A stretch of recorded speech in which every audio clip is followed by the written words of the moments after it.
Hello student, आज हम discuss करने जा रहे हैं डेटा स्ट्रक्चर और उसके टाइप्स। तो first of all discuss about data structure. What is data structure? Data structure is the logical and mathematical model of particular organization of data. Means किसी भी डेटा को मैथमेटिक और लॉजिकल तरीके से represent करना आपका डेटा स्ट्रक्चर कहलाता है। डेटा स्ट्रक्चर बहुत ही इम्पोर्टेंट होता है। जब भी हम कोई प्रोग्राम डिजाइन करते हैं तो डेटा स्ट्रक्चर का सिलेक्शन बहुत इम्पोर्टेंट रोल प्ले करता है। इसलिए इसका सिलेक्शन जब भी हम करें हमें कुछ बातों का ध्यान रखना चाहिए, जैसे कि जो भी हम डेटा स्ट्रक्चर सिलेक्ट करने जा रहे हैं, ठीक है, वो आपको एक्चुअल जो रिलेशनशिप है डेटा की उसको रिप्रेजेंट करे। दूसरा, इजी टू अंडरस्टैंड यानी आसान होना चाहिए, जिससे कि हम आसानी से उसको एक्सेस कर सकें, रीड कर सकें, समझ सकें। ठीक है, जब भी कोई आप प्रोग्राम डिजाइन करते हैं तो आपको एल्गोरिथम प्लस डेटा स्ट्रक्चर, तभी आपका कोई एक अच्छा प्रोग्राम डिजाइन होता है। ठीक है, तो एक प्रकार से कहते हैं कि data structure is the building block, है ना, क्या है, of a program. Building block की तरह काम करता है आपका डेटा स्ट्रक्चर।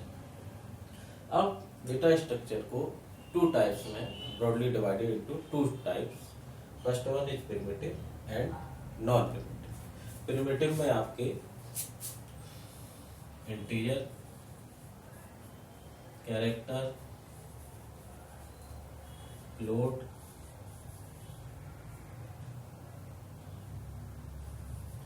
And point. और नॉन प्रिमिटिव में आपके एरे, लिस्ट और फाइल्स। लिस्ट को फिर से हमने फर्दर डिवाइड कर दिया into two types, linear list और non linear list. Linear list में आपके तीन डेटा स्ट्रक्चर है, stack, queue and linked list. और नॉन लीनियर में आपके दो हैं, ट्री एंड ग्राफ।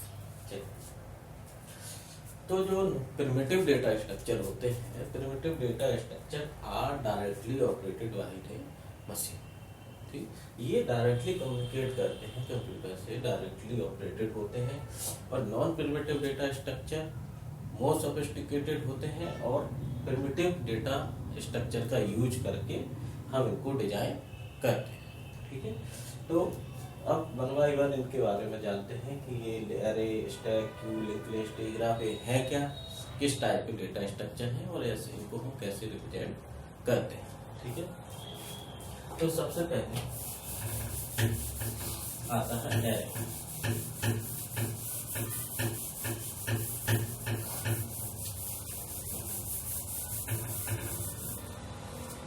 सबसे पहले आता है एरे।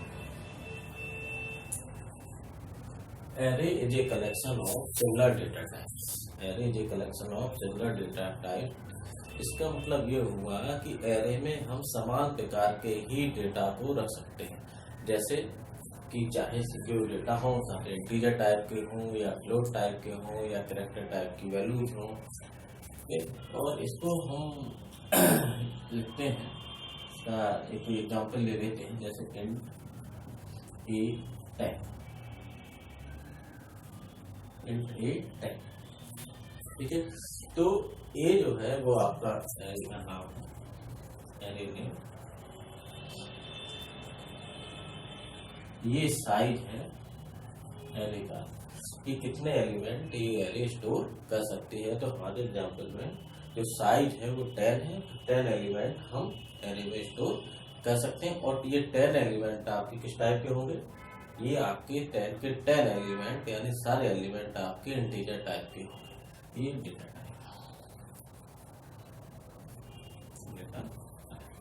ठीक, तो array is a collection of similar data types.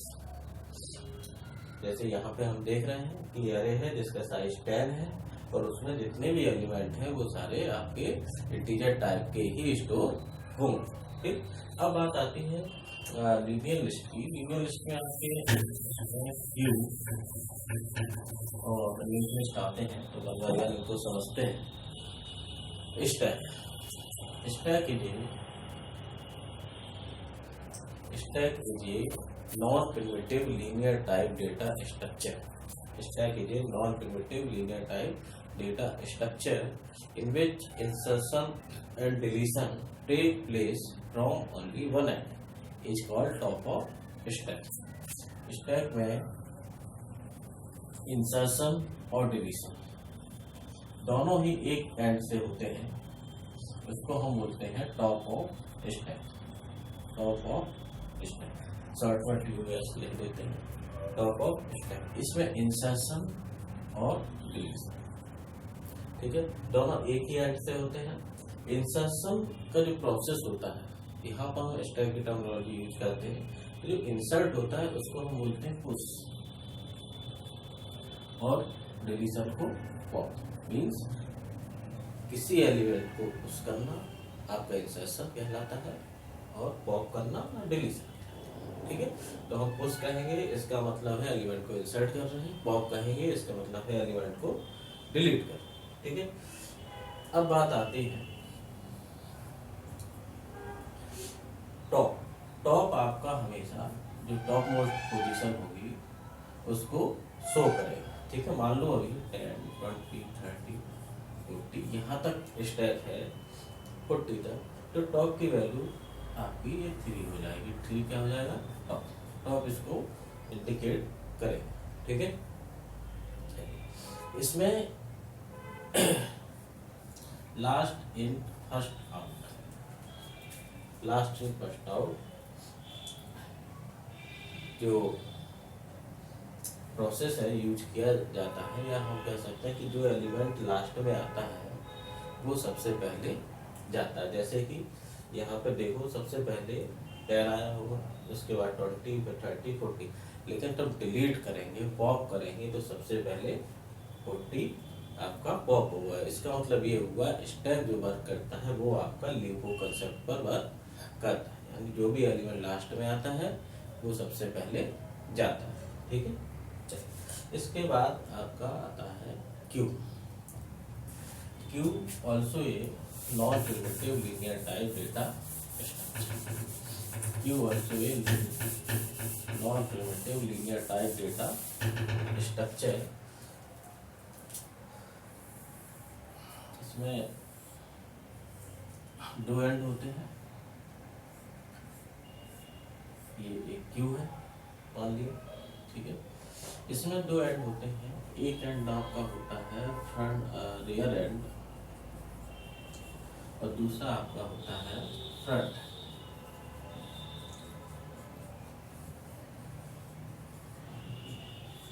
Q front end और रियर, ठीक है। ये ऐसे मान लिए 2, 3, 4। जो इंसर्शन होगा वो इंसर्शन आपका रियर एंड से होगा, ठीक है। यानी जो भी एलिमेंट इंसर्ट होगा वो आपका यहाँ से इंसर्ट होगा, और जो भी एलिमेंट डिलीट होगा वो आपका यहाँ से डिलीट होगा फ्रंट एंड से, ठीक है। तो इसमें दोनों एंड होते हैं। स्टैक में सिर्फ एक एंड होता है इंसर्शन और डिलीशन के लिए, यहाँ पर दोनों एंड होते हैं। एक एंड से इंसर्शन, जिस एंड से इंसर्शन होता है उसको हम रियर बोलते हैं, और जिस एंड से डिलीशन होता है उसको हम फ्रंट बोलते हैं, ठीक है। तो मान लीजिए कुछ एलिमेंट है, ठीक है, तो ये 10, 20, 30, 40, ठीक। तो इसमें ये दोनों फ्रंट और रियर दोनों ही चेंजेस होते हैं। जब भी कोई एलिमेंट डिलीट होता है तो फ्रंट 1 बढ़ जाता है, front equal to front plus 1, और जैसे ही कोई एलिमेंट इंसर्ट होता है तो रियर की वैल्यू भी 1 बढ़ जाती है, rear equal to rear plus 1। बाकी इसकी जो डिटेल है क्यू की वो तब चैप्टर पढ़ेंगे क्यू का, उसमें हम डिटेल में इसको डिस्कस करें, ठीक है। इसका अगर आप कोई एग्जाम्पल लेना चाहें तो जैसे रेलवे रिजर्वेशन काउंटर है, उसमें आप देखते हैं कि जो काउंटर है क्लर्क बैठा हुआ है, आपको टिकट दे रहा है, ठीक है। जो भी उसके सामने जो रहता है उसने पैसे दिए, उसने उसको टिकट दिया और वो वहाँ से चला गया। चला गया मतलब वहाँ से, अगर हम यहाँ की इसकी बात करें तो वहाँ से वो डिलीट हो गया, और कोई अगर नया आदमी आता है तो वो उस क्यू की लास्ट तक पीछे की तरफ लगता है, ठीक है। तो जहाँ वो पीछे की तरफ लगता है उसी को हम रियर एंड बोलते हैं, और ये जो फ्रंट एंड है वो विंडो के सामने वाले की बात कर रहे हैं, तो ये आपका फ्रंट एंड कहा जाता है, ठीक है। तो यहाँ से जैसे ही मान लो इसको टिकट मिला, ये यहाँ से डिलीट हो गया, ठीक है। तो ये आपकी वर्क, ये जो वर्क करता है वो आपका फर्स्ट इन फर्स्ट आउट पर वर्क करता है। फिर फर्स्ट इन फर्स्ट आउट, जो एलिमेंट पहले आएगा वो पहले जाएगा, ठीक है। लाइन में या क्यू में जो भी मान लेते, कोई भी आदमी अगर लाइन में लगा हुआ है तो जो पहले लगा हुआ है उसको पहले टिकट मिलेगा, ठीक है, वो पहले निकल जाएगा। और बाद वाला जो होगा उसको थोड़ा वेट करना पड़ेगा, तब उसका नंबर आएगा, तब उसको टिकट मिलेगा। मीन्स जो पहले आएगा वो पहले जाएगा, ठीक। अब बात आती है link list. Non linear, non linear, sorry, link list is a non primitive linear type data structure. इसमें क्या होता है कि नोड्स होते हैं, each node contains two fields, each node contain two fields, या we can say each node divided into two parts. First part contains the address or information. First part contains the information, info field हम कहते हैं इसको, and the second part contains the address of the next node. तो इसको हम बोलते हैं address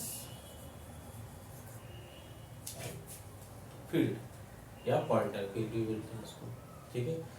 ये आपकी इंफॉर्मेशन फील्ड होती है, ये आपका start means contain the address of the first node, ठीक है।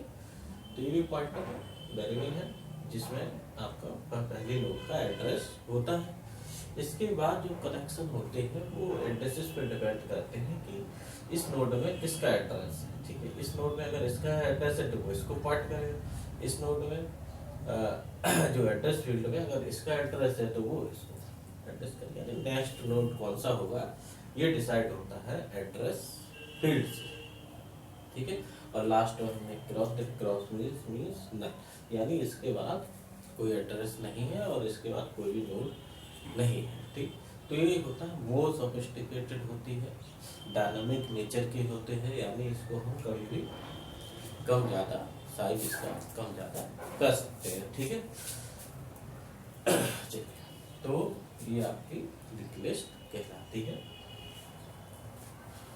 अब बात आती है नॉन लीनियर लिस्ट की, उसमें आपके दो हैं, tree and graph. Tree is a non primitive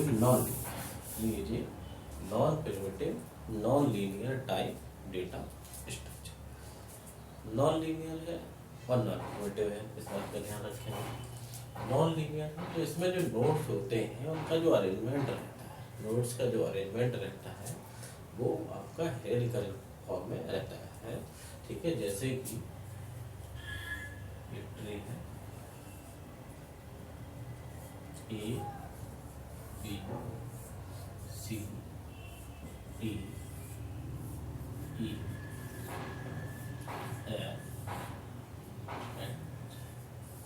ये कोई एक एग्जाम्पल ले लिया, ये आपके नोड्स हैं, ए बी सी डी ई, ये इंफॉर्मेशन, ठीक है। ये आप देखो एक हेरिडिटरी स्ट्रक्चर बना रहे हैं, तो ब्रांचेज हैं, ब्रांचेज के बाद फिर आपकी ब्रांचेज में बटे हुए हैं जो, तो लेवल बाय लेवल ब्रांचेज आपकी बढ़ती जाती हैं, ठीक है। हो सकता है फिर डिपेंड करता है किस टाइप का ट्री है, तब ट्री का चैप्टर पढ़ेंगे तो उसमें हम इसको डिटेल में पढ़ेंगे, ठीक। चलिए, तो आप देख रहे हैं कि जो पहला नोड है, फर्स्ट नोड, इसको हम बोलते हैं रूट। पहले जो नोड है इसको बोलते हैं रूट नोड, और इस रूट के ये सारे चाइल्ड, ठीक है। तो ये भी चाइल्ड है, ए का चाइल्ड बी और सी है, बी के चाइल्ड डी और ई है, सी के चाइल्ड एफ और जी, टी का कोई चाइल्ड नहीं है, ई का कोई नहीं है, एफ का कोई नहीं है और जी का कोई नहीं है, ठीक है। तो इनके चाइल्ड नहीं है, इसलिए इनको हम बोल देते हैं लीफ नोड, इनको लीफ नोड बोल देते हैं कि ये क्या है, लीफ नोड है, ठीक है। और ये पेरेंट नोड है ना, इसके ये पेरेंट नोड हो गए। डी और ई का पेरेंट कौन है, बी। एफ और जी का पेरेंट कौन है, सी, ठीक। और बी और सी का पेरेंट या रूट नोड आपका ए, ठीक। तो ये आपका non linear information hierarchical form में स्टोर रहते हैं, ये सारी इंफॉर्मेशन हायरार्किकल फॉर्म में स्टोर रहते हैं, ठीक। अब इसके बाद आपका लास्ट आता है ग्राफ। तो graph is also non primitive non linear type data structure. तो graph consist of vertices and edges. तो यहाँ पर ग्राफ को डिफाइन कर सकते हैं, ग्राफ जी, ग्राफ को जी से रिप्रेजेंट कर रहे हैं। एक ग्राफ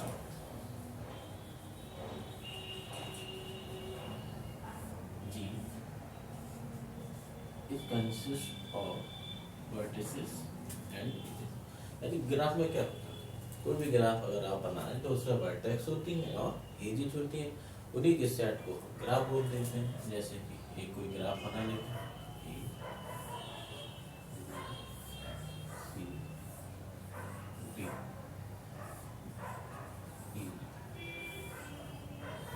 ठीक है, ये कोई ग्राफ बना, ठीक।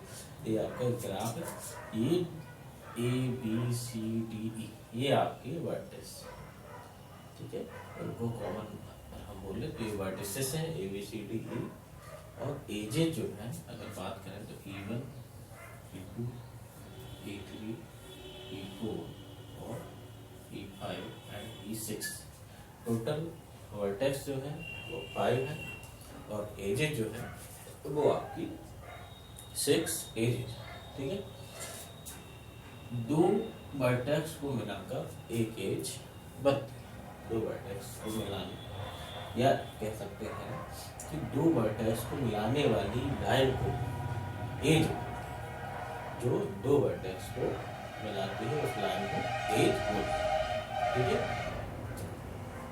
अब आप देख रहे हैं कि इन एज पर हमने कोई भी एक एरो या कोई डायरेक्शन शो नहीं की। तो इस टाइप की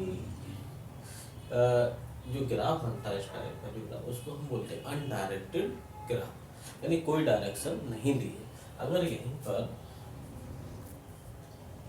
एरो बना दी जाए यानी डायरेक्शन दे दी जाए तो यही ग्राफ आपका कहलाएगा डायरेक्टेड ग्राफ। अब ये जो है पाथ इनका फिक्स हो जाएगा कि कहाँ से कहाँ हम मूव कर सकते हैं। आप A to B से जा सकते हैं लेकिन B to A नहीं आ सकते। आप B to C जा सकते हो लेकिन C to B नहीं आ सकते हो। C to D आ सकते हो, D से E आ सकते हो, E से A आ सकते हो। E से आप B नहीं जा सकते लेकिन B से आप E जा सकते हो, B से आप C भी जा सकते हो, ठीक है। कहने का मतलब अब ये फाउंडेशन होगी, जब डायरेक्शन बना दी तो आप उसी के डायरेक्शन के हिसाब से ही मूव करें। एक और बात, ये जो ग्राफ होता है वो आपका क्लोज सर्किट कहलाता है और ट्री जो होता है वो आपका ओपन सर्किट होता है, ठीक है। तो ये आपके डेटा टाइप्स डेटा स्ट्रक्चर हो गए डिफरेंट टाइप्स के। अब इनके बारे में वन बाय वन डिटेल में पढ़ेंगे। हर एक डेटा स्ट्रक्चर का चैप्टर है, stack, Q, displace, tree and graph, ठीक है। तो इनको वन बाय वन पढ़ेंगे और अगले लेक्चर में डेटा स्ट्रक्चर के जो ऑपरेशंस हैं उनको समझेंगे। Thank you.